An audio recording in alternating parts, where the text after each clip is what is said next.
Did you know that sometimes when you go to your speech pathology office, you might be asked if your child is a picky eater or that they might have some problems with their chewing and that they could get therapy there? I was pretty shocked when I was asked that. Join us as we discuss what an SLP can help with picky eating and the chewing.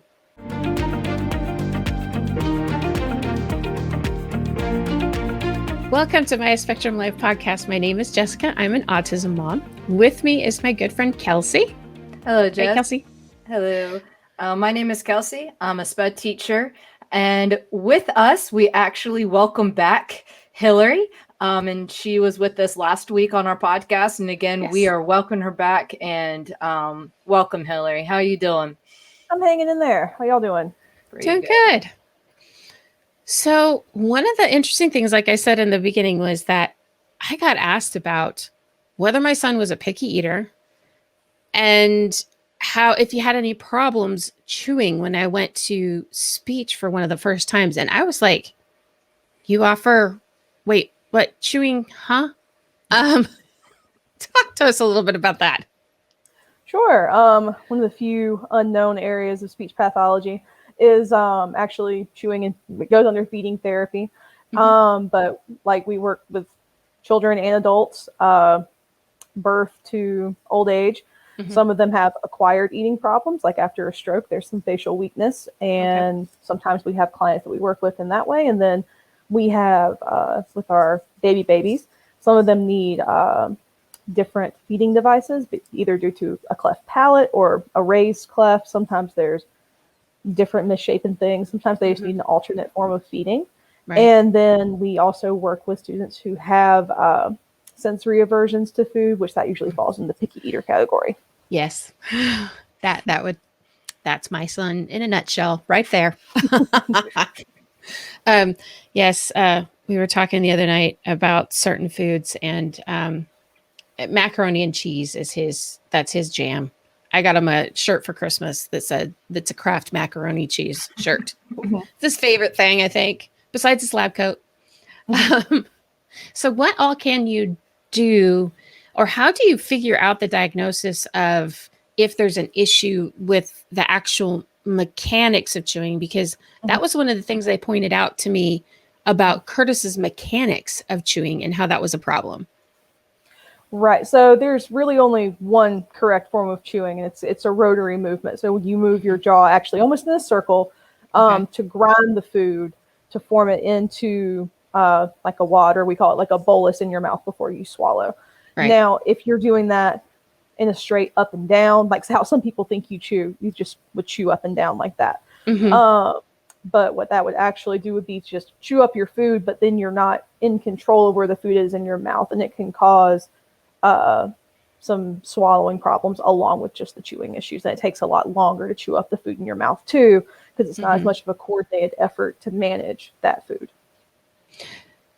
Okay, that makes sense, because one time they told me in his diagnostic paperwork, they were saying something about he was only chewing on the level of an 18-month-old. And that's like, if you think about that, like in like a young child's life, that's when we start to experiment with different foods. And so they're learning how to use their mouths correctly, basically. Yeah. Which that makes sense too, because there were times that I noticed that my son would, at the table, he'd be chewing, and, you're constantly after your kids about chew with your mouth closed, please, chew with your mouth closed, that kind of stuff. But I would notice too, then occasionally he would chew something up, and then he would do this thing with his head. And it scared me, because I was afraid that he would choke. So that's part of that, not knowing where so naturally what we do when we swallow is we make that bolus of food, and our tongues push it to the back of our throat to be swallowed.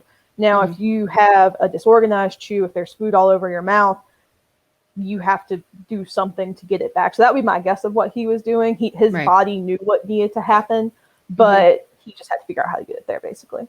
Right. Yeah, and then we've had a lot of we're actually going through another program, picky eating program. So what does a picky eating program look like? Well, that can be different depending on like who's doing it and what they're using. But I can only speak for my like younger students that I've worked with. For us, Right. it's lots of exposure to other foods, and really what we rely on to decide where to start is we'll have the parents do like a food inventory, like what things does your child eat, and so I can go through and say, okay, he really likes crunchy things, so I could probably get him to eat corn. And so corn might be one of the first things that I would try to introduce to that child because it has a similar crunchy texture. It gives like that auditory feedback of being crunched in their mouth and that type of thing. Because food, you know, despite we don't think about it very much, is like a full body sensory experience. You know, like you hear it, you taste it, you smell it, you feel it. Like there's all types of feedback that goes into eating. So how do you know when someone really doesn't like it? Because, you know, sometimes kids are picky eaters because they really don't like the taste of it versus sensory. How do you help that and make sure that they don't really turn away from food in general? Where's your cutoff line? Sensory, I have just noticed is more of a pattern. Some kids just don't like mushy foods. Like I've had students who actually aren't autistic. They have CP, and they might not have as much coordinated control of certain foods in their mouth, and so they prefer crunchy foods because it's actually easier for them to manage that bolus than it is when the food is softer. So it just, you know, I look for patterns of different types of food. That's very cool. Okay. So parents can look for patterns in some sense too, right? To help the speech pathologist help you and things like that to like better fill out that inventory. I'm sorry, I don't think I heard what you said. These parents can look for patterns as well, right? And typically, I feel like there are some standardized measures that people can give parents where you can like score it and say, okay, we break food into these categories that you could say, okay, this child prefers this type of food. And there are even some patterns you can look for in flavors. Like some kids prefer really, really salty foods.